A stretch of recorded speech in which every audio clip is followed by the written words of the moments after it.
យោធាថៃចោតកម្ពុជាថាបំពេញសេចក្តីថ្លែងការណ៍រួមដោយដាក់មីនថ្មីនៅព្រំដែនបាទនេះគឺជាការចោទប្រកាន់របស់អ្នកនាំពាក្យយោធាថៃគឺលោកវិនថៃស៊ូវ៉ារីដោយសារតែថ្ងៃនេះគឺគាត់បានប្រកាសប្រាប់អ្នកសារព័ត៌មានថៃគ្រប់បណ្ដាញទាំងអស់អំពីអ្វីដែលជាលទ្ធផលនៃការស៊ើបអង្កេតរបស់ក្រុមការងាររបស់ប្រទេសថៃបាទក្រុមការងាររបស់ប្រទេសថៃហ្នឹងគឺមែនតើគឺមានតែក្រុមការងារដោះមីនក្រុមការងារផ្នែកប៉ូលីសស៊ើបអង្កេតរបស់ថៃហើយនឹងនិយាយទៅគឺក្រុមថៃទាំងអស់វាអត់មានក្រុមឯករាជ្យណាទេវាឯករាជ្យរបស់ថៃជាឯកតោភាគីដូច្នេះនៅក្នុងន័យនេះគឺអ្នកដែលស្រាវជ្រាវអ្នកដែលស៊ើបអង្កេតអ្នកដែលសម្រេចលទ្ធផលអ្នកដែលស្អីហ្នឹងគឺអាជ្ញាកណ្ដាលក៏ខ្លួនឯងអ្នកទាត់បាល់ក៏ខ្លួនឯងអ្នកផ្លុំកញ្ចែក៏ខ្លួនឯងអ្នកចាំកូនក៏ខ្លួនឯងលទ្ធផលក៏ខ្លួនឯងដែរតែយ៉ាងណាថៃគេច្បាស់ហើយនៅពេលដែលគេចោះស៊ើបអង្កេតហ្នឹងគឺលទ្ធផលគឺបង្ហាញថាមីនដែលផ្ទុះដាច់ជើងទាហានថៃ1នាក់បាទដាច់ជើងទាហានថៃ1នាក់របួស3នាក់ទៀតអញ្ចឹងថៃសរុបមកគឺអ្នកដែលរងរបួសនៅក្នុងព្រឹត្តិការណ៍ផ្ទុះមីននៅឯតំបន់ភ្នំទ្រាប់គឺទីតាំងចន្លោះពីប្រាសាទព្រះវិហារទៅភ្នំទ្រាប់នេះគឺនៅម្ដុំកន្លែងដែលថៃអះអាងថាទាហានថៃដាច់ជើងនេះគឺដល់ទៅរបួសដល់ទៅ4នាក់គាត់ថារបួសដាច់ជើងតែ1នាក់ទេតួលេខនេះគឺថៃទើបតែប្រកាសនៅព្រឹកមិញនេះមុននេះប្រហែលម៉ោងហ្នឹងឯងដោយតាមរយៈការស៊ើបអង្កេតឲ្យគេរកឃើញអំបែងគ្រាប់មីននិងកន្លែងកលុកចង្ហុកដែលផ្ទុះហ្នឹងដែលគេរកឃើញអំបែងហ្នឹងគេយកមកវិភាគតាមអ្វីដែលថៃលើកឡើងហ្នឹងថាជាមីនថ្មីប្រភេទមីនប្រឆាំងនឹងមនុស្សដែលជាមីនប្រភេទហាមឃាត់ដោយអនុសញ្ញាអូតាវ៉ានៅដែលតាំងពីឆ្នាំ1999ដែលប្រទេសកម្ពុជានិងប្រទេសថៃជាហត្ថលេខីដូច្នេះថៃកំពុងតែដាក់បន្ទុកនេះមកកម្ពុជាមួយជាន់ទៀតដោយអះអាងថាមីននេះគឺកម្ពុជាជាអ្នកដាក់ហើយហេតុអីបានជាថៃច្បាស់ម៉េះថាមីននេះកម្ពុជាជាអ្នកដាក់ថៃគេអះអាងអញ្ចេះអ្វីដែលលោកវិនថៃស៊ូវ៉ារីបញ្ជាក់ហ្នឹងណាថាតំបន់ដែលទាហានថៃដើរជន់មីននេះគឺជាតំបន់ល្បាតផ្លូវដដែលថៃដើរញឹកញាប់គេថាអញ្ចឹងហើយដើរញឹកញាប់ហ្នឹងគេថាកាលពីថ្ងៃទី17ខែតុលាគឺថៃបានគេឈូសឆាយគេបានរាវមីនគេបានយកបន្លាលួសទៅដាក់ទៀតចង់និយាយអញ្ចឹងណានៅគេយកបន្លាលួសយកទៅដាក់យកទៅអីអញ្ចឹងទៅក៏ប៉ុន្តែកន្លែងហ្នឹងគឺទ័ពកម្ពុជាធ្លាប់គ្រប់គ្រងណាថៃគេអះអាងអញ្ចឹងទៀតថាកន្លែងហ្នឹងគឺជាកន្លែងដែលទ័ពកម្ពុជាយើងធ្លាប់ឈរជើងធ្លាប់គ្រប់គ្រងហើយកន្លែងនេះមួយគឺបញ្ជាក់មកថានឹងដីខ្មែរទេបងប្អូនបញ្ជាក់អញ្ចឹងហ៎ហើយថៃគេថាដីហ្នឹងគឺជាដីរបស់គេតែកម្ពុជាគ្រប់គ្រងហ្នឹងដណ្ដើមដីគេចឹងបានគេដណ្ដើមបានគឺគេយកមកគ្រប់គ្រងវិញនៅម្ដុំឡុងថាក្រោយបាញ់មកហ្នឹងប៉ុន្តែនៅម្ដុំថ្ងៃទី17ខែតុលាកន្លងទៅនេះគឺគេបានត្រួសត្រាយគេបានរាវមីនគេបានអីអស់ហើយគេយកបន្លាលួសយកមកស្រះទៀតអានេះតាមអ្វីដែលថៃបញ្ជាក់ក៏ប៉ុន្តែដល់តែពេលទាហានថៃអត់ឈរជើងនៅនឹងជាប្រចាំទេយកតែបន្លាលួសយកមកដាក់ហើយគេថយទៅប្រទាយគេវិញអញ្ចឹងទៅព្រលឹមឡើងគេមកល្បាតផ្លូវធម្មតាក៏ប៉ុន្តែស្រាប់តែគេសង្ស័យថាមានបញ្ហាដោយសារតែទាហានថៃគេអះអាងថាទាហានខ្មែរចូលទៅរើបន្លាលួសគេពីកន្លែងនៅក្នុងកន្លែងគេធ្លាប់ដាក់បន្លាលួសនៅម្ដុំកន្លែងជន់មីនហ្នឹងនៅពេលដែលទាហានខ្មែររើបន្លាលួសហ្នឹងចេញទាហានថៃគេទៅមើលកន្លែងហ្នឹងដើម្បីឲ្យដឹងថាតើបន្លាលួសនៅអត់នៅពេលដែលចុះល្បាតទៅមើលបន្លាលួសហ្នឹងឯងដែលជន់មីននោះអានេះអ្វីដែលថៃអះអាងណាបងប្អូនអញ្ចឹងដោយសារតែគេគិតថាមីនកន្លែងហ្នឹងគេធ្លាប់កាយគេធ្លាប់រាវអីហើយគេរហូតតទៅយកបន្លាលួសទៅដាក់បានទៀតហើយបន្លាលួសហ្នឹងក៏បាត់ហើយស្រាប់ដល់ពេលគេទៅមើលតាមរកបន្លាលួសស្រាប់តែទៅជន់មីនហើយគេរកឃើញថាមីនហ្នឹងថ្មីគេថាទាហានខ្មែរជាអ្នកដាក់មីនហ្នឹងអានេះតាមអ្វីជាការរកឃើញរបស់ភាគីថៃម្ដងទៀតបងប្អូនខ្ញុំជឿថាថៃធ្វើល្ងងឬក៏ឆ្លាតដូចជាល្ងងដូចជាឆ្លាតអ្ហ្មិចខ្ញុំអត់យល់គាត់ដែរព្រោះអ្វីដែលខ្ញុំនិយាយថាឆ្លាតដូចល្ងងដូចឆ្លាតហ្នឹងគឺបើសិនជាគាត់ចង់ចោទប្រកាន់កម្ពុជាថាមីនហ្នឹងគឺជាមីនដែលដាក់ថ្មីឬក៏អ្វីដែលចង់សកត់ដាក់សម្ពាធកម្ពុជាហេតុអីក៏មិនឲ្យមានគណៈកម្មាធិការចម្រុះកិច្ចការព្រំដែនឬក៏អាស៊ានឬក៏អីគណៈកម្មការដែលមានស្រាប់ហ្នឹងហេតុអីមិនឲ្យចូលរួមគ្នាទៅស៊ើបអង្កេតឬក៏ចោះទៅមើលកន្លែងហ្នឹងឲ្យមានអង្គការសហជីវជាតិឬក៏មាននិយាយទៅឲ្យមានទាំងកម្ពុជាមានទាំងថៃមានទាំងភាគីអាស៊ានអីចូលរួមហេតុអីក៏ថៃអត់ដែលធ្វើរឿងហ្នឹង7លើកហើយការផ្ទុះមីនហ្នឹងគឺ7លើកហើយដាច់ជើងទាហានថៃអត់7នាក់ហើយប៉ុន្តែការស៊ើបអង្កេតអត់ដែលមានអ្នកណាចូលរួមក្រៅពីថៃសោះហើយធ្វើយ៉ាងម៉េចឲ្យកម្ពុជាជឿថាថៃស្មោះត្រង់ហើយធ្វើយ៉ាងម៉េចដើម្បីឲ្យជឿថាអាហ្នឹងគឺពិតជាដូចអ្វីដែលថៃចោទបើឧទាហរណ៍ចោះខ្ញុំមិនចោទប្រកាន់ថាកម្ពុជាអ្នកដាក់ឧទាហរណ៍ថាបើទាហានខ្មែរអ្នកដាក់ចោះឧបមាក៏នៅតែគេមិនជឿថាថៃថាអាហ្នឹងជារឿងពិតកើតដែរព្រោះថៃធ្វើម្នាក់ឯងហ្នឹងអត់មានស្អីយកមកជាសំអាងបានចង់និយាយថាថៃហាក់បីដូចជាតល់តម្រេះឬក៏យ៉ាងម៉េចទេនៅក្នុងរឿងនេះខ្ញុំកំពុងតែឆ្ងល់ឬក៏បញ្ញាប់បញ្ញាល់ចឹងទៅដើម្បីគ្រាន់តែឲ្យមានទូងស្គរឲ្យលឺក្តាំងទៅហើយយកលេសមកមិនដោះលែងទាហានខ្មែរយើងទាំង18នាក់ហើយយកលេសមករវាយយើងមកប្រាវទៀតព្រោះយើងដកអាវុធធុនធ្ងន់ពីព្រំដែនអស់ហើយដើម្បីទៅដើមយកប្រាសាទតាកបីតាអីទៀតឬក៏យ៉ាងម៉េចយើងកំពុងតែមិនយល់អំពីចំហរបស់ថៃគ្រាន់តែថានេះគឺជាល្បិចដូចជាក្មេងបៀមដៃមិនដឹងទេបើដឹងថាអាហ្នឹងរាយការណ៍មកកម្ពុជាដឹងតែមិនទទួលយកហើយកម្ពុជាដឹងតែទាត់ចោលហើយឥឡូវដោយការពិតមែនគឺកម្ពុជាទាត់ចោលមែនសេចក្តីថ្លែងការណ៍របស់ក្រសួងការបរទេសកម្ពុជាចេញប្រហែលម៉ោងមុននឹងក្រសួងការពារជាតិឥឡូវខ្ញុំសូមអានម្ដងមួយអានក្រសួងការបរទេសកម្ពុជាទៅមុនសេចក្តីថ្លែងការណ៍របស់ក្រសួងការបរទេសកម្ពុជាតាក់ទងនឹងរឿងព្រឹត្តិការណ៍ផ្ទុះគ្រាប់មីននេះរដ្ឋាភិបាលកម្ពុជាព្រួយបារម្ភយ៉ាងខ្លាំងបាទប្រើពាក្យព្រួយបារម្ភចំពោះសេចក្តីរាយការណ៍តាមប្រព័ន្ធផ្សព្វផ្សាយជាច្រើនអញ្ចឹងក្រសួងការបរទេសនៅទីនេះគឺ ព្រួយបារម្ភទៅលើសេចក្តីរាយការណ៍ទេព្រោះវាអត់មានការសហការគ្នាជជែកគ្នាជាមួយថៃបានទេអស់ហើយអាកិច្ចការទូតអីហ្នឹងឥឡូវហ្នឹងវាទៅជាខ្ទេចខ្ទីអស់បាត់ហើយអញ្ចឹងចាប់ផ្ដើមស្មានរៀងខ្លួនអញ្ចឹងក្រសួងការបរទេសក៏ផ្អែកព័ត៌មានទៅលើអ្វីដែលមានទៅតាមប្រព័ន្ធផ្សព្វផ្សាយទៅវិញអត់អាចនឹងទៅតាក់ទងលើកទូរស័ព្ទទៅសួរលោកអនុទិនច័ន្ទវរៈគុលឬក៏លោកស៊ីហាស័កភួងកេតកៅដែលជារដ្ឋមន្ត្រីក្រសួងការបរទេសដូចគ្នាដែរទេព្រោះវាអស់មានតំណែងតំណងហ្នឹងគួរតែអាពេលមានស្អីដែលសេចក្តីថ្លែងការណ៍រួមគួរតែស្ដារមកវិញបានខ្លះនៅតែអត់ដដែលតំណែងតំណងហ្នឹងនៅតែសូន្យដដែលដូច្នេះកម្ពុជាពឹងទៅលើប្រព័ន្ធផ្សព្វផ្សាយដោយព្រួយបារម្ភយ៉ាងខ្លាំងចំពោះសេចក្តីរាយការណ៍តាមប្រព័ន្ធផ្សព្វផ្សាយជាច្រើនដកស្រង់សម្ដីរបស់ថ្នាក់ដឹកនាំថៃក្រសួងការបរទេសបន្ថែមទៀតថាដែលបង្ហាញថាប្រទេសថៃបានផ្អាកការអនុវត្តនៅសេចក្តីថ្លែងការណ៍រួមរវាងនាយករដ្ឋមន្ត្រីកម្ពុជានិងនាយករដ្ឋមន្ត្រីថៃដែលត្រូវបានចុះហត្ថលេខាដោយមានវត្តមានរបស់លោក Donald Trump ប្រធានាធិបតីសហរដ្ឋអាមេរិកនិងលោក Anwar Ibrahim នាយករដ្ឋមន្ត្រីប្រទេសម៉ាឡេស៊ីដែលជាប្រធានអាស៊ានធ្វើជាសាក្សីនៅទីក្រុងកូឡាលំពូប្រទេសម៉ាឡេស៊ីកាលពីថ្ងៃទី26ខែតុលាឆ្នាំ2025ក្រសួងការបរទេសកម្ពុជាបានបន្ថែមទៀតថាសេចក្តីរាយការណ៍ព័ត៌មានទាំងនោះក៏បានឲ្យដឹងដែរថាព្រឹត្តិការណ៍ផ្ទុះមាននៅថ្ងៃទី10ខែវិច្ឆិកានោះបានធ្វើឲ្យទាហានថៃ3នាក់រងរបួសបាទនេះគឺខាងក្រសួងការបរទេសកម្ពុជាឬព័ត៌មានដំបូងបឋមហ្នឹងតាមពិតការផ្សាយដំបូងតែ2នាក់ទេតែឥឡូវហ្នឹងក្រសួងការបរទេសប្រហែលម៉ោងមុនហ្នឹងទទួលបានថា3នាក់អញ្ចឹងគាត់ដាក់3នាក់ដែលរបួសនៅព្រំដែនខ្មែរថៃត្រង់តំបន់ភ្នំទ្រាប់ស្ថិតជិតប្រាសាទព្រះវិហាររបស់កម្ពុជាត្រូវបានលើកឡើងថាជាមូលហេតុនៃការផ្អាកអនុវត្តសេចក្តីថ្លែងការណ៍រួមខាងលើនេះរួមទាំងការលុបចោលគម្រោងដោះលែងយោធិនខ្មែរ18រូបពីការឃុំឃាំងនៅប្រទេសថៃដែលភាគីថៃបានប្រកាសថានឹងអនុវត្តនៅថ្ងៃទី12ខែវិច្ឆិកាឆ្នាំ2025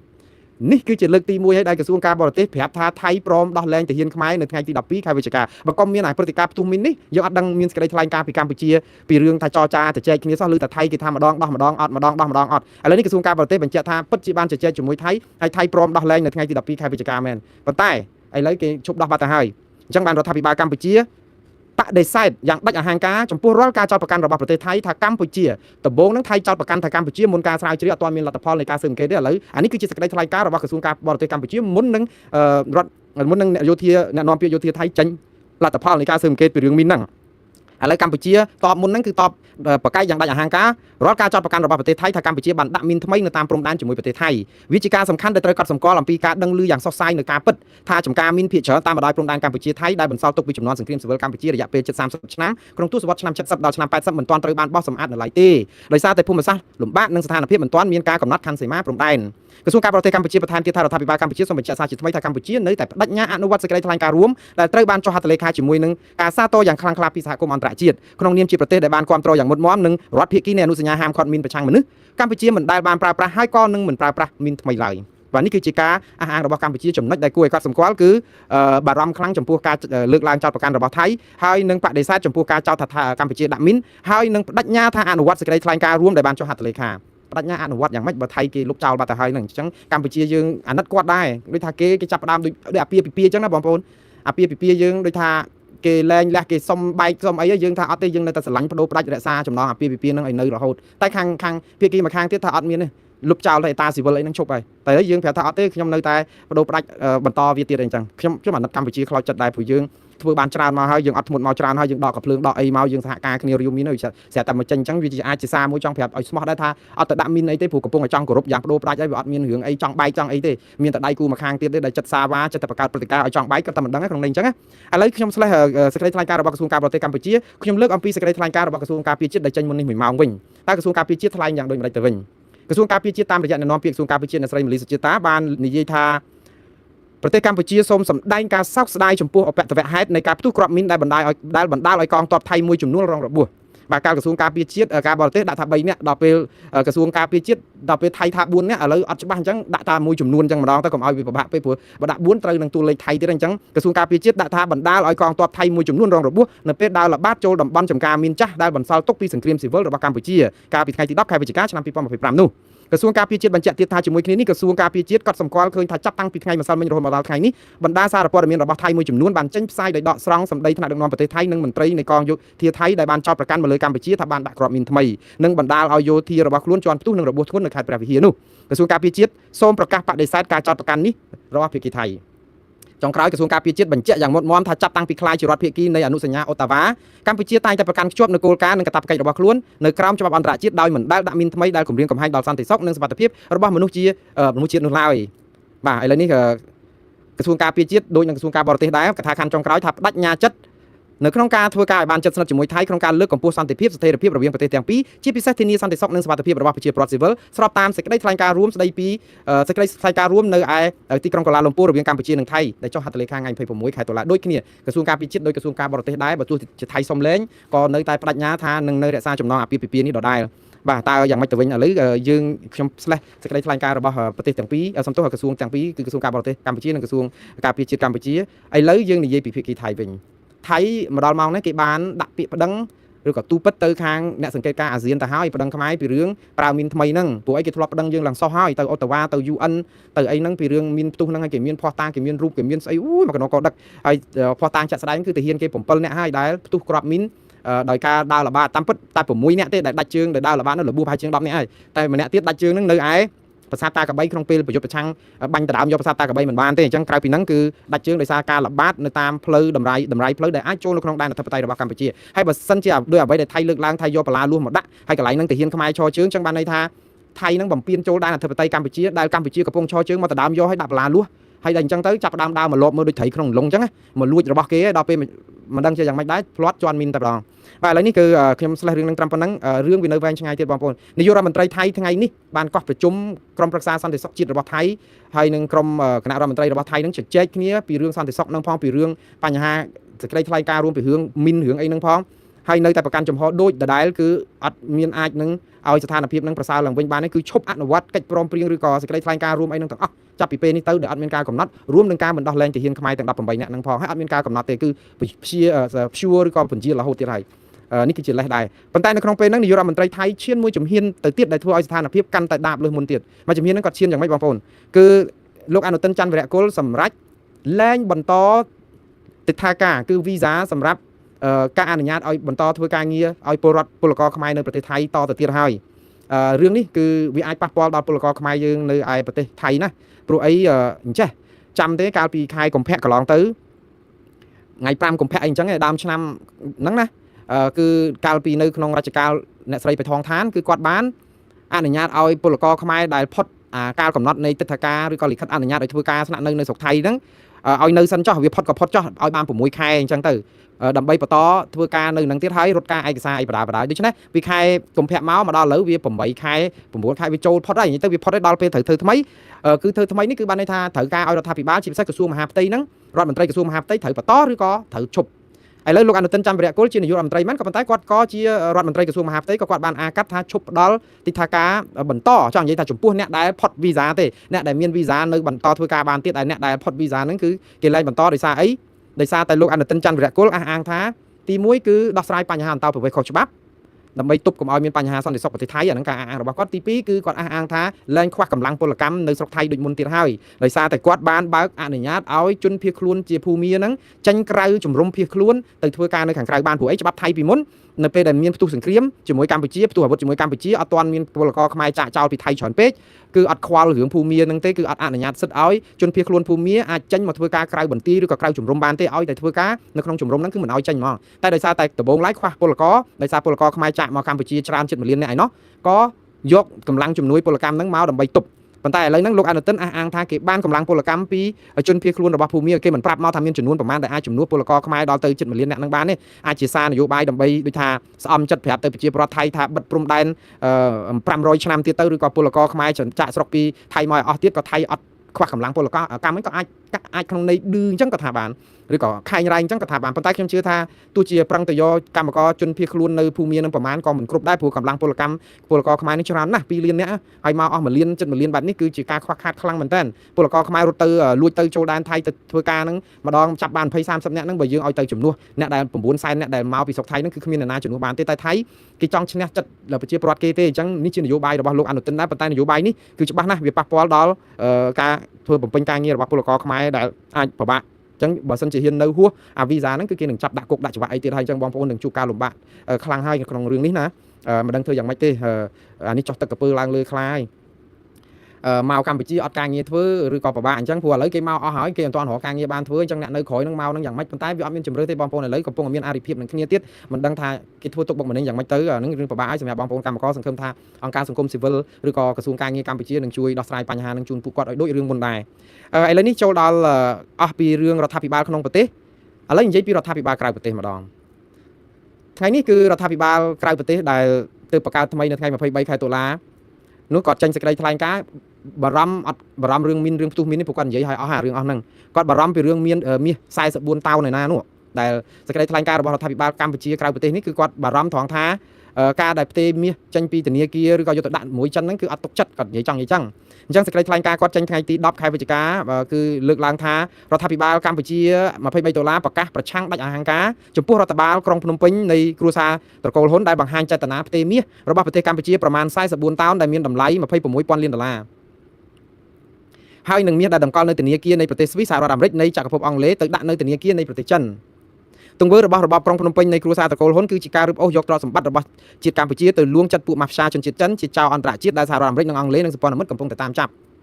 សេចក្តីថ្លែងការណ៍របស់រដ្ឋាភិបាលកម្ពុជាឯករាជ្យ$23បន្តទៀតថាអំពើបែបនេះក៏ជាការកំទេចចោលទាំងស្រុងនៅទំនុកចិត្តនៃការដោះដូរពាណិជ្ជកម្មអន្តរជាតិរបស់កម្ពុជាដែលប្រើប្រាស់$អាមេរិកជាមូលដ្ឋានទូទាត់ពីព្រោះមាសគឺជាទុនបម្រុងអន្តរជាតិដ៏សំខាន់បំផុតរបស់ជាតិនេះក៏មានន័យថារបបក្រុងភ្នំពេញនៃគ្រួសារហ៊ុនអស់ផ្លូវនៅក្នុងការផ្សះផ្សាធ្វើពាណិជ្ជកម្មជាមួយបណ្ដាប្រទេសសេរីប្រជាធិបតេយ្យឬប្រទេសនីតិរដ្ឋហើយជាចុងក្រោយរដ្ឋាភិបាលក្រៅប្រទេសក៏បានបញ្ជាក់ថានេះជាសញ្ញាដែលបង្ហាញថាប្រទេសកម្ពុជានិងប្រជាជនខ្មែរនឹងរអិលវិលទៅកាន់របបអតីតកាលដែលខ្សត់ពាណិជ្ជកម្មក្រៅប្រទេសហើយប្រជាពលរដ្ឋខ្មែររស់តាមយថាកម្មដោយខ្សត់ផ្សារអន្តរជាតិសម្រាប់លក់ផលិតផលរហូតតតែដល់ពេលរបបក្រុងភ្នំពេញនៃគ្រួសារត្រកូលហ៊ុនដួលរលំអស់អំណាចរដ្ឋាភិបាលឯករាជ្យកម្ពុជា$23ត្រៀមខ្លួនរួចរាល់នៅក្នុងការស្ដារប្រទេសកម្ពុជាឡើងវិញនិងការពារទ្រព្យសម្បត្តិកម្ពុជាទុកបម្រើផលប្រយោជន៍ប្រជាពលរដ្ឋខ្មែរសាររបស់រដ្ឋាភិបាលកម្ពុជាមានន័យបង្កប់នយោបាយច្រើនដែរតែចង់និយាយថាមានតែរដ្ឋាភិបាលក្រៅប្រទេសនេះទេដែលអាចជំនួសរដ្ឋាភិបាលសពថ្ងៃដើម្បីដោះស្រាយបញ្ហាអសកម្មអីអញ្ចឹងរដ្ឋាភិបាលកម្ពុជាមកដល់ម៉ោងនេះអត់ទាន់មានសេចក្តីថ្លែងការណ៍ណាមួយតាក់ទងនឹងរឿងមាស54តោនហ្នឹងទេតាមពិតមាស54តោននេះបើគិតជាតម្លៃដុល្លារគឺប្រមាណជា$6,700 លានបាទគឺជិត$7,000 លានតែប៉ុណ្ណឹងគឺបានន័យថាច្រើនគួរសមដែរគាត់ថាវាជាទុនបំរុងអន្តរជាតិទេព្រោះអាហ្នឹងយើងមិនអាចយកទៅចាយវាយស្អីបានទេគ្រាន់តែទប់ទល់ក្នុងគ្រោះមហន្តរាយឬអសន្នអន់ក្រអីជាសម្រាប់អាហ្នឹងដូចថាដូចធនាគារមួយដែលបើករស៊ីអញ្ចឹងទៅហើយមានប្រាក់ទុកបំរុងទប់ពេលដែលចង់ខ្សែធនអញ្ចឹងទៅរលុយហ្នឹងដើម្បីបើកឲ្យអតិថិជនបានគ្រាន់កុំឲ្យខាតអីច្រើនអញ្ចឹងហើយបើលុយមាស50តោនជាងហ្នឹងក៏ដោយបើដូរទៅជាលុយហ្នឹងយកទៅផ្គត់ផ្គង់ថវិកាជាតិអត់បានមួយឆ្នាំផងទេប៉ុន្តែវាជាការដាក់បំរុងដើម្បីទប់កុំឲ្យអត់ទៅទេសោះដែរតែយ៉ាងណានេះជាក្តីបារម្ភរបស់រដ្ឋាភិបាលក្រៅប្រទេសហើយចាំមើលប្រតិកម្មរដ្ឋាភិបាលក្នុងស្រុកប៉ុណ្ណាទៀតយ៉ាងច្រើនរដ្ឋាភិបាលកម្ពុជានឹងឡើងមកថ្កោលទោសរដ្ឋាភិបាលក្រៅប្រទេសហើយប្រាប់នឹងពាក្យមួយទៀតថាកុំខ្វល់ថាកុំគិតថារដ្ឋាភិបាលកម្ពុជាល្ងងមានមាសអត់កដាខ្ចប់អីអញ្ចឹងទៀតដែរបាទតែយ៉ាងណាបងប្អូនខ្ញុំស្លេះរឿងនេះត្រឹមប៉ុណ្ណេះខ្ញុំផ្ដល់ព័ត៌មានចុងក្រោយតាក់ទងនឹងស្ថានភាពកម្ពុជាថៃទៅថ្ងៃខាងមុខទៀតតើវាយ៉ាងម៉េចទៅវិញព្រោះយើងដឹងហើយថានៅពេលដែលមានស្ថានភាពបែបនេះតើយើងអាចព្យាករមានអ្វីនឹងកើតឡើងតើអង្កលបានស្ថានភាពនេះវាអាចធូរស្រាលឡើងវិញបាទខ្ញុំចង់ផ្ដល់ការសង្កេតរបស់ខ្ញុំទេហើយខុសត្រូវអីយ៉ាងណាគឺបងប្អូនយកទៅពិចារណាតាមការគួរអ្វីដែលជាការសង្កេតរបស់ខ្ញុំគឺនៅក្នុងរយៈពេលយ៉ាងហោចណាស់ក៏ដល់ដាច់ឆ្នាំនេះដែរស្ថានភាពនៃប្រទេសទាំងពីរគឺការដែលវិលទៅរកភាពប្រក្រតីវិញនេះគឺនឹងយឺតណាស់ហេតុអីបានជាខ្ញុំថាយឺតដោយសារតែថៃសម្បូរមនុស្សជាតិនិយមជ្រុលច្រើនណាស់ហើយនៅពេលដែលមានរឿងអីក៏ដោយឲ្យតែប៉ះពាល់រឿងតាហ៊ានថៃរឿងអីហ្នឹងគឺវាដូចអត់ខុសគ្នាពីខ្មែរប្រហែលដែរទេប៉ុន្តែជាតិនិយមជ្រុលរបស់ថៃនេះគឺគេហៅជាតិនិយមជ្រុលចំណេញមិនស្កប់ស្កល់ណាខ្មែរយើងជាតិនិយមជ្រុលដែរប៉ុន្តែយើងខាតច្រើនព្រោះយើងជាតិនិយមជ្រុលរបស់ខ្មែរគឺនិយមជ្រុលទប់គេកុំឲ្យនិយាយថាភ្នំទ្រាប់បានទៅថៃជាតិនិយមជ្រុលរបស់យើងគឺយើងបិទមាត់គេកុំឲ្យថាប្រាសាទតាម៉ុនធំបានទៅថៃកុំថាឲ្យអាច្រកអានសេះហ្នឹងគឺថៃយកស្បៃយកអីមកគ្រប់គ្រងថៃយើងគ្រប់គ្រង100%ទោះគេវាយខ្ទេចខ្ទីគេយកស្បៃមកដាក់ឲ្យអីក៏ដោយយើងនិយាយទៅគឺជាតិនិយមជ្រុលរបស់យើងគឺជាតិនិយមជ្រុលបាត់ដីយើងខាត់ដីទៅគេដោយសារអីព្រោះយើងបិទមាត់អ្នកសារព័ត៌មានអ្នកនិយាយអីក៏ដោយគឺមានអាម៉ៃអាថោងនឹងឡើងមកជួយបចោគ្នាហ្មងគឺឲ្យថាណាម្នាក់ថាភ្នំទ្រាប់បានទៅគេគឺយើងនឹងក្បត់ជាតិភ្លាមប៉ុន្តែអត់ព្រមប្រាប់បង្ហាញផុសតាងមកថាភ្នំទ្រាប់នឹងរបស់យើងគ្រប់គ្រងកន្លែងណាបើថៃគេមានរូបថតមានស្អីគេថតមករាល់ថ្ងៃយើងអត់ដែរមានរូបថតមកស្លឹកទេនៅពេលដែលគេនិយាយថាប្រាសាទតាម៉ុនធំបានទៅគេហើយគេយកឲ្យសំបីតែមានបញ្ជាការខ្មែរលោកអ្នកវងក៏ថាគេមកជ្រៀតចូលយើងក្រោយបាញ់ទេមិនមុនបាញ់ទេយើងនឹងទៅប្រាប់គេថាអាហ្នឹងមិនពិតទេគឺយើងនៅគ្រប់គ្រង100%ហើយឲ្យដើរផ្លុំទៅជាហើយអ្នកណានិយាយថាប្រាសាទតាម៉ុនធំបានទៅថៃគឺយើងក្បត់ជាតិដែរអាហ្នឹងហើយដែលខ្ញុំចង់និយាយថាយើងជាតិនិយមជ្រុលឲ្យបាត់ដីគេជាតិនិយមជ្រុលសម្មោចក្នុងខោបានដីពីយើងអញ្ចឹងជាតិនិយមជ្រុលរបស់ថៃក៏អាក្រក់ដូចគ្នាដែរអត់ល្អទេប៉ុន្តែវាចំណេញជាតិគេដោយសារអីឥឡូវដូចទាហានថៃចាប់ផ្ដើមគ្រាន់តែផ្ទុះមានក្ដុងគេនិយមជ្រុលគឺគេឲ្យបិទទាំងអស់តែម្ដងគេអត់ខ្វល់គេគិតថាហ្នឹងគឺប៉ះពាល់ដល់ដែនអធិបតេយ្យប៉ះពាល់ដល់សុវត្ថិភាពប៉ះពាល់ដល់គេតយុះគេឈ្មោះសុខ ទុករបស់ទាហានរបស់គេដែលការពារជាតិគេការពារអធិបតេយ្យរបស់គេគឺគេលុបចោលទាំងអស់ស្អីក៏ដោយដែលយើងខំប្រឹងសាងមកគឺគេបំភ្លេចចោលគឺដូចលលាយខ្សលដូចអំបិលត្រូវទឹកអញ្ចឹងដូចកមុនត្រូវថ្ងៃអញ្ចឹងគឺគេអត់មានឲ្យតម្លៃសូម្បីតែប៉ុនសរសៃសក់នៃសេចក្តីប្រកាសរួមដែលយើងនាំគ្នាទៅថៃអត់មានសំណោះរឿងសេចក្តីប្រកាសរួមទេព្រោះថៃខ្លួនឯងគិតថាខ្លួនរងសម្ពាធរបស់អាមេរិកទេនៅក្នុងការឲ្យចុះហត្ថលេខាប៉ុន្តែចុងក្រោយមកបង្ខំខ្មែរឲ្យអនុវត្តតាមលក្ខខណ្ឌទាំង4នឹងបានទៀតណាអញ្ចឹងថៃគេមើលទៅគេដូចស៊ីផុយពេកដូច្នេះគេលុបចោលទៅគេកំណត់លក្ខខណ្ឌអីទៀតក៏បានដែរអញ្ចឹងថៃជលនិយមគឺគេធ្វើអញ្ចឹងរួមគ្នាគេមកទាត់ចោលសេចក្តីថ្លែងការណ៍រួមធ្វើដូចกระดาษមកសន្លឹកដុតចោលក៏បានមើងងាយខ្មែរយើងមែនតើតែខ្ញុំសរសើរដែរតែខ្មែរចាត់ធ្ងន់ណាស់មើលរដ្ឋាភិបាលខ្មែរយើងទាំងក្រសួងការបរទេសទាំងក្រសួងការពារជាតិហ្នឹងគឺថាយើងនៅតែបដិញ្ញារក្សាឲ្យបានអនុវត្តឲ្យបានកិច្ចព្រមព្រៀងឥឡូវដល់ពេលរំស្លូតែម្នាក់ឯងហ្នឹងចង្វាក់ស្លូនេះខ្មែររំម្នាក់ឯងគាត់ព្រោះខាងនោះគេផ្ដាច់ខ្លួនដាច់លាដៃទៅវិញហើយដោយសាររឿងផ្ទុះមានហ្នឹងគេថាមិនអាចទៅរំកើតទេគេថាយើងហ្នឹងគឺរំអោបបដៅយកកបិតស្នៀតចាក់គេនិយាយចឹងណាអ្នកថៃជលនិយមគេនិយាយចឹងឥឡូវរឿងមានហ្នឹងគេចាត់ទុកថាជាកបិតស្នៀតដូច្នេះដោយសារតែលោកអនុទិនច័ន្ទវីរៈកុលកំពុងតែត្រូវការសម្លេងឆ្នោតព្រោះអីត្រូវរំលាយសភាគាត់នៅចុងខែធ្នូនេះដូច្នេះម៉ោងនេះគឺជាម៉ោងកេងចំណេញនយោបាយហើយនឹងយកព្រឹត្តិការណ៍ហ្នឹងឃើញពុបឡើងប្រកាសមកឈប់អនុវត្តកិច្ចព្រមព្រៀងកិច្ចអីទាំងអស់ឈប់ដោះលែងអ្នកទោសអីទាំងអស់ដើម្បីស្អំចិត្តប្រជាពលរដ្ឋថៃថាឃើញរដ្ឋមន្ត្រីនាយករដ្ឋមន្ត្រីថៃរដ្ឋមន្ត្រីការពារជាតិថៃទាហានថៃគឺគេការពារសម្លេងគេមូលគ្នាគឺអត់មានទៅណាទេអាឆ្លោះគ្នាប៉ុន្តែដល់ពេលរឿងបានដីហ្នឹងគឺមូលមាត់គ្នាទៅអញ្ចឹងទៅហើយឥឡូវហ្នឹងវាអត់ថយវិញទេព្រោះអីតើធ្វើយ៉ាងម៉េចឲ្យស្ថានភាពនេះធូរឥឡូវយ៉ាងម៉េចកម្ពុជាប្រកាសឲ្យថាអត់មានដាក់មីនថ្មីទេថៃសម្ឲ្យក្នុងខោខ្លួនឯងដើរមកជន់មីននៅក្នុងកន្លែងតំបន់ចាស់តែថៃច្បាស់ខ្លួនឯងថាតំបន់ហ្នឹងគេមករាវមីនទៅឲ្យអស់ទៀតហើយគេយកបលាលួសមកដាក់ឲ្យទាហានគេហ្នឹងយកមកបលាលួសមកដាក់ហើយទៅស្រាប់ដល់ពេលបាត់បលាលួសហ្នឹងវាស្រាប់ចាញ់មីនអីអញ្ចឹងគេនៅតែចោទកម្ពុជាថារើបលាលួសចោលហើយដាក់មីនកុំឲ្យចូលមកតាមពិតថៃសម្ឲ្យក្នុងខោមែនហើយកម្ពុជាបើសិនជាខ្ញុំនិយាយថាបើដាក់មីនទៅវាខុសច្បាប់ហើយបងប្អូនខ្ញុំអត់ចោទប្រកាន់ទាហានខ្មែរយើងដាក់ទេណាហើយខ្ញុំក៏លើកទឹកចិត្តថាកុំដាក់អីបើមានឧទាហរណ៍ណាឧបមាប៉ុន្តែបើសិនជាដាក់បើសម្ឲ្យក្នុងខោដូចថៃនេះវាតោះដាក់ដែរហ្នឹងបងប្អូនអត់ដាក់ចូលមកទៅពីអញ្ចឹងហើយអត់ស្ដាប់សោះអញ្ចឹងធ្វើម៉េចទៅឥឡូវវាពិបាកនឹងរឿងនិយាយអត់ស្ដាប់គ្នាណាអាហ្នឹងវាដូចថាខ្ញុំជឿថាបងប្អូនទាហាននៅព្រំដែនមិនដឹងជាពិបាកចិត្តប៉ុណ្ណាទេដោយសារថ្នាក់លើក៏បញ្ជាមកកុំឲ្យបាញ់កុំឲ្យតបកុំឲ្យអីទាំងអស់ហើយខាងនោះយកបលាលួសមកដាក់ឲ្យគ្នាទៅការពារព្រំដែនដើម្បីកុំឲ្យបាត់ដីហើយគេមិនកិលដីចូលហើយខាងថ្នាក់លើប្រាប់ថាកុំឲ្យតកុំឲ្យតបដល់ចឹងទៅប្រហែលជាកម្មពីអីថៃខ្ញុំមិនដឹងដែរបានជាទៅជន់មីនជន់អីអញ្ចឹងប៉ុន្តែវាកម្មពីយើងដែរនៅពេលដែលគេជន់មីនឃើញទេស្ថានភាពយ៉ាប់បដ ாய் ទាហាន18នាក់អត់ត្រូវបានដោះលែងហើយស្ថានភាពចាប់ផ្ដើមកវែកកឆ្នាំងទៅវិញទៀតហើយខ្ញុំនិយាយថានឹងយឺតណាស់ដោយសារអីទី1គឺទាហានយើងគេមិនដោះលែងហ្នឹងគឺដោយសារតែរឿងនយោបាយថៃតតែរំលាយសភាថៃចុងឆ្នាំទំហំរៀបចំបោះឆ្នោតដើមឆ្នាំអញ្ចឹងថៃអ្នកនយោបាយថៃនឹងយកជាឧបករណ៍ដើម្បីកេងចំណេញស្លឹកឆ្នោតរបស់គេយើងនឹងរ៉ាំរ៉ៃយើងនឹងកំដរគេតរហូតក៏ប៉ុន្តែយ៉ាងណាបើសិនជាកម្ពុជាអត់តដៃនេះវាគ្មានទេការផ្ទុះអាវុធនោះមិនបាច់ឆ្ងល់ទេដូច្នេះវានឹងនៅអញ្ចឹងរហូតដែរគាត់ថាថៃគេអាចនឹងញុះយើងទៀតហើយយកបលាលួសមកដាក់ទៀតហើយនឹងសង្កត់យើងឲ្យខាងតែបានអារឿងរាវមីននេះឥឡូវចាំមើលថៃនឹងដាក់លក្ខខណ្ឌយើងណាថាដើម្បីឲ្យដោះទាហានខ្មែរយើងទាំង18នាក់ឥឡូវរឿងអាវុធគេលែងខ្វល់ហើយព្រោះយើងដោះអស់ហើយអាវុធនៅអាព្រំដែនហ្នឹងអាធំហ្នឹងដែលគេដំណាក់កាលទី1ហ្នឹងយើងជំហានទី2យើងធ្វើរួចបាត់ទៅហើយនិយាយទៅគេឲ្យដោះថ្ងៃ21ឲ្យអស់ដកមកឲ្យអស់យើងដកถึงថ្ងៃ8អស់បាត់ហើយដូច្នេះថៃគេពេញចិត្តឡើងហ្នឹងមួយប៉ុន្តែអារឿងមីនហ្នឹងឃើញទេបងប្អូនយើងប្រកែកមិនអញ្ចឹងគេឲ្យរាវ13កន្លែងឥឡូវយើងរាវតែ5ឥឡូវថៃបានលេះបាត់ឥឡូវឲ្យយើងរៀបទាំង13កន្លែងចាំមើលតែយើងអត់ព្រមថៃអត់ដោះលែងហើយស្ថានភាពអត់វិលទៅរកភាពដើមសហគមន៍អន្តរជាតិម៉ោងនេះគឺស្របតាមថៃស្ទើរតែ 90% ហើយសារព័ត៌មានអន្តរជាតិទាំងអស់ផ្សាយគាំទ្រថៃហេតុអីបានខ្ញុំនិយាយដូច្នេះព្រោះអ្វីដែលលើកមកគឺថៃជាអ្នកលុបកិច្ចសេចក្តីថ្លែងការណ៍រួមដោយឯកតោភាគីនៅពេលដែលថៃជាអ្នកកំណត់លុបបានន័យថៃគេគិតថាគេជាជនរងគ្រោះអញ្ចឹងសហគមន៍អន្តរជាតិផ្សាយមកថាថៃប្រកាសលុបកិច្ចព្រមព្រៀងឬក៏សេចក្តីថ្លែងការណ៍រួមឬក៏ព្យួរវាចោលលែងអនុវត្តអញ្ចឹងស្ដាប់មកបានន័យថាថៃគេថាគេជាជនរងគ្រោះយើងប្រព្រឹត្តខុសបានគេផ្ដាច់អានោះដូចអាពាហ៍ពិពាហ៍បណ្ណាការអញ្ចឹងយើងនឹងចរិតអត់បានជាគេដកពាក្យទៅវិញគេលែងការឬក៏គេលែងអីទៅវិញគេស្ដាប់មកវាអញ្ចឹងប៉ុន្តែកម្ពុជាអភ័ព្វយើងអត់មានប្រព័ន្ធផ្សព្វផ្សាយឯករាជ្យអញ្ចឹងយើងមានតែសេចក្តីថ្លែងការណ៍របស់រដ្ឋាភិបាលនិងក្រសួងការពារជាតិហើយអ្នកណាគេជឿយើងរដ្ឋាភិបាលនិយាយកុហកគេមកយោមកហើយតាក់ទងរឿងបោះឆ្នោតដោយសេរីត្រឹមត្រូវនឹងយុត្តិធម៌ប្រជាពលរដ្ឋគ្មានរងការធ្វើទុកបុកម្នេញគំរាមកំហែងអីទេសិទ្ធិមនុស្សនៅកម្ពុជាមានពេញទំហឹងជាកោះសិទ្ធិមនុស្សអស្ចារ្យអីណាតែសហគមន៍អឺរ៉ុបកោតទោសដល់ EBA 20%ដោយសាររំលោភសិទ្ធិមនុស្សនិងប្រជាធិបតេយ្យយើងថាគ្មានទេអ្នកទោសមនសិការមានតែអ្នកមនសិការជាប់ទោសគ្មានទេអ្នកនយោបាយមានតែអ្នកនយោបាយជាប់គុកហើយចោះលោកផុនយុទ្ធអីវិញកញ្ញាសេងធីរីអីវិញលោកកម្មសខាហើយនឹងស្រុនស្រនសុភាចលនាមេដាធម្មជាតិលីរតនៈរស្មីគុន្ធាលៀងហ៊ីតារាវុធហ៊ុនវណ្ណៈអីវិញសិតតែអ្នកដែលសកម្មតាក់ទងនឹងយកគំនិតយកទៅប្រើប្រាស់សុទ្ធតែអ្នកទោសមនសិការទាំងអស់ហើយទាំងអស់ហ្នឹងយើងទៅប្រាប់គេថាអ្នកទាំងអស់នោះគឺប្រព្រឹត្ត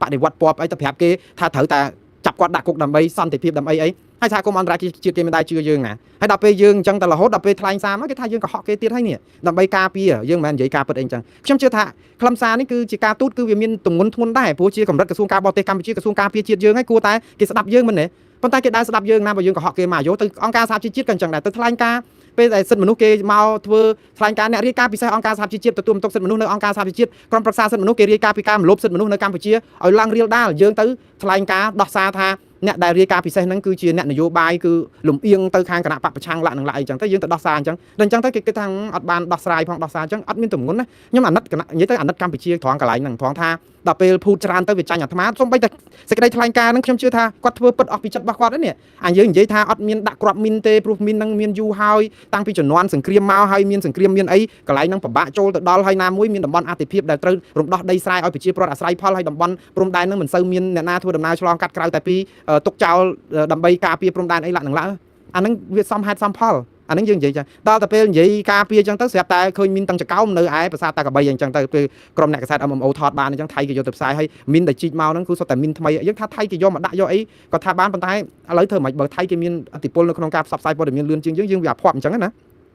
តែអាហ្នឹងខ្ញុំនិយាយថាស្ថានភាពហ្នឹងវាយឺតណាស់ហើយខ្ញុំគិតពីភាពរ៉ាំរ៉ៃហើយចាំមើលលក្ខខណ្ឌដែលធំបំផុតថៃនឹងកាច់យើងរឿងដោះមីនហ្នឹងហ្មងអញ្ចឹងយើងត្រូវតែទៅតាមគេទៀតហើយ13កន្លែងហ្នឹងបើយើងអត់ព្រមដោះគឺគេអត់ធ្វើឲ្យស្ថានភាពប្រសើរគេមិនទាំងចរចាអីជាមួយយើងទៀតផងខ្ញុំគិតថាអញ្ចឹងតោះតែយើងដាក់លក្ខខណ្ឌហ្នឹងយើងគឺថាទុនឆ្អឹងឲ្យគេទៀតហើយទៅដោះមីនណាកន្លែងតំបន់ដែលពួកគាត់សម័យក្នុងខោហ្នឹងគឺដូចយើងបើកលបងឆ្កាព្រៃអាស័យទៅយកប្រាក់ដួងថៃអញ្ចឹងមិនអញ្ចឹងវាធ្វើគ្រោះមួយណាក៏អត់រស់ដែរដោយសារតែយើងព្រមតែទុនហើយថៃជន់យើងរហូតបានណាអញ្ចឹងហើយបានតែខ្ញុំចិត្តតែអំពាវនាវសូមឲ្យយើងបើធ្វើបានធ្វើទៅប្តឹងទៅអង្គការតុលាការយុត្តិធម៌អន្តរជាតិនឹងឲ្យឆាប់ទៅឲ្យគេជួយថាអានេះធ្វើបដាអីបដាចេះផ្សំគ្នាទៅណាបើអត់ទេថៃវាចិត្តជន់គេចិត្តជន់យើងអញ្ចឹងរហូតណាអត់ធ្មត់ទៅបានទៀតទៅវាមិនអីប៉ុន្តែដាក់ប្តឹងបដាទៅកុំឲ្យវាថៃបានចាត់ពេកមិនអញ្ចឹងហ៎ឥឡូវទី2ពីរឿងយន្តការទូតយើងមានភាពល្អប្រសើរតាមពិតមើលទៅឃើញរឿងប្រសើរបន្តិចដែរមិនអញ្ចឹងហ៎ថៃគេព្រមដកកំភ្លើងយើងក៏ព្រមដកកំភ្លើងមានកិច្ចប្រជុំភូមិភាគអីរឿងស្និទ្ធស្នាលរឿងចាប់ដៃចាប់អីគ្នាអីបានបដាមើលទៅដូចរឿងរហូតដល់តែគេនឹងរចង់លែងតាហ៊ានយើង18នាក់រហូតដល់ស្អែកខាងស្អែកនេះតាមពិតត្រូវស្អែកអីនេះត្រូវដោះលែងឥឡូវសូនឈឹងបាត់ទៀតហើយឃើញទេអាហ្នឹងហើយដែលខ្ញុំគិតថាស្ថានភាពនេះវាលំបាកមួយទៀតគឺថៃលែងអនុវត្តគោលការណ៍នៃសេចក្តីថ្លែងការណ៍រួមបានន័យថាម៉េចលែងជួបប្រជុំលែងជជែកលែងអីគឺចាប់ផ្ដើមឲ្យយើងឲ្យប្តឹងយើងទៀតប្តឹងកម្ពុជាពីរឿងមីនហ្នឹងទៀតអស់ពីហ្នឹងទៅគឺ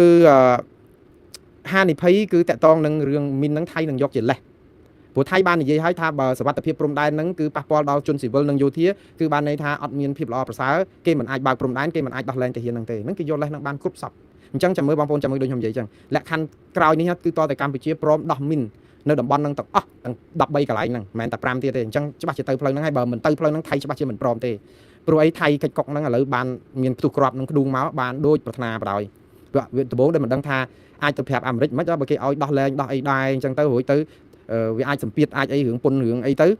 ខំប្រឹងឃើញកម្ពុជាជួយសម្រួលដល់អាវុធដល់អីដោះមីន5កន្លែងអីចឹងទៅគឺសំស្អំចិត្តប្រជាប្រដ្ឋថៃបានសំរុំហើយប៉ុន្តែឥឡូវដល់ពេលមានរឿងនេះអាចធ្លាក់វិលទៅរករឿង13កន្លែងហ្នឹងវិញទៀតហើយដល់ពេលយើងគិតតែពីរឿងដោះមីនហើយនឹងគិតតែពីរឿងនៅអាប្រាសាទណែភូមិជោគជ័យភូមិព្រៃច័ន្ទអាភ្នំទ្រាប់ប្រាសាទតំបន់ធំអត់មានណានិយាយអីបន្តិច